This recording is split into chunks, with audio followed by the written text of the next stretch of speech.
Hi, I'm Mary Rogers, and this is the Cuisinart coffee grinder.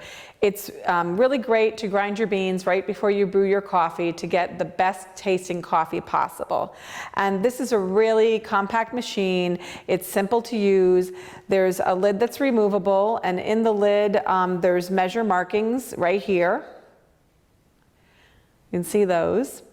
And this is actually the button that activates the coffee grinder when you put the lid on. Inside, you'll see that there's a stainless steel bowl and a blade, and that's what you use to grind your beans.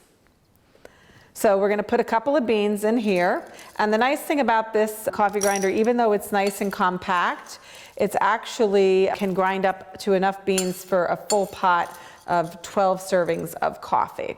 So we're just going to do that and put the lid on, and then we're going to grind away, and you can just watch. In the IB, we tell you how long to hold the button down to get the right coarseness of coffee that you prefer.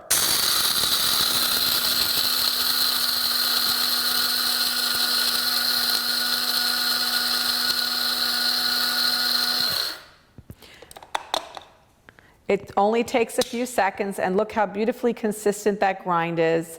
And you can use this coffee grinder for other things. You can also use it to grind up spices like peppercorns or even pieces of nutmeg. It's really good to use for other things too. So there you have it, the Cuisinart coffee grinder. The KitchenAid Blade Coffee Grinder combines high performance with classic styling to deliver gourmet results every time. Flawless fingertip control lets you grind enough beans to brew up to 12 cups of coffee, quickly and with minimal noise. And the bowl, blade, and cover are dishwasher safe. It's how great coffee gets made. Premium performance, exceptional results, legendary KitchenAid quality.